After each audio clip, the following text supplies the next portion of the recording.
Welcome back and welcome if you're new to the channel. The job market is getting more and more competitive. Organizations are demanding employees to take on more than ever. Forget about success. Even to just keep our jobs, we had to put in long hours and take on difficult assignments only to burn out and make our lives stressful than ever. In this challenging landscape, let us find out how we can take charge and help ourselves in improving our work-life balance. In fact, I've got 3 best practices for you that can help you improve your work-life balance. So let's jump right in. 1. Compartmentalize. As much as possible, keep your head in whatever game you are in. Be focused on where you are. At work, keep your head in work completely. Keep your family's carpool logistics or your stock trading and your personal calls after office hours. And when you're at home, keep your head there and only there. As much as possible, try not to carry work to home. If that means you have to stay late in the office to finish your work for the day, do that if you can. Being done for the day gives you a feeling of accomplishment and also a sense of relief. 2. Cut waste and increase your productivity at work. By productivity, I didn't mean being busy. I meant going lean, trimming the waste in the daily grind that is keeping you so busy at your work. Skipping the activities that are not really that important, though they may seem to be urgent, like reading every single email that actually do not require any response or action from you, or maybe skipping the meetings where your participation is not really that important. If you cannot skip, at least cutting down the time you have to spend on that activity, or delegating the activities if you can, if you have a team and if it's okay to delegate. By increasing your productivity at your work, you can save more time and use that time for yourself. Okay, if you think what I said is easier said than done, do this. It can be a game changer for you. Understand objectively how you're spending your time. Be specific. Just spend 10 to 15 minutes a day and make a time log of everything you do in the day, from the time you woke up in the morning till you hit the bed.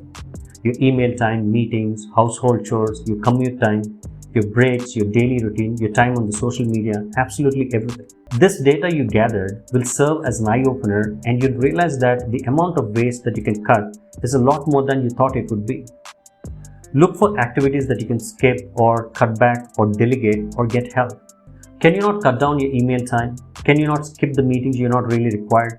Can you not push off after your turn in the meetings? And at home too, do you have to do all the chores? Can they not be shared, or can you not hire some house help?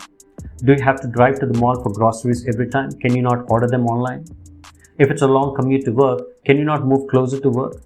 Ask yourself these questions and think and decide what you can stop doing in order to make more time for the things that matter to you the most.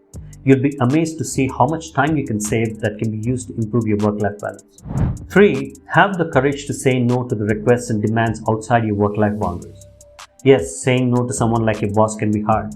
But if you want to improve your productivity, you have to say no. If you cannot say no, you should at least make sure you're not taking on more than you can deliver. When you're asked to take on more than you can, you should reprioritize your tasks and put the low priority ones on the back burner to accommodate the new one. If you cannot reprioritize your own tasks, you should ask your boss to help you to do that. Sorry, I'm not elaborating on how to say no in this video because that's going to make this video too long. But don't worry, I made a separate video on that, and I've also added some examples on how to say no without getting into trouble, and in fact without using the word no. Be sure to check that out after you finish this one. Alright, back to the topic. At home too, learn to say no to your family or your friends when you have to. But make sure you explain in a way they can understand why you cannot accommodate them. But if you hesitate to be assertive because they may not like it or you fear disappointing them, and so you become available to everyone all the time, important stuff keeps piling up and eventually you lose balance. Now, the one common question people have in their mind is, should I be discussing my work-life challenge with my boss? The answer is yes and no. Yes, if you're confident that your boss considers you a good performer and he believes that you're focused and productive no matter where you are. It's not that bosses want you to give up your family or your interests. Most bosses do want us to be happy and have a good personal life, but only as much as it helps him and helps the portfolio be successful. If not successful, at least they don't want your work-life arrangement to fail them. But if you try to bring it up before you prove yourself and win your boss's trust, then know that you're making a statement. No matter what words you use, it sounds like, I don't care much about the company's success.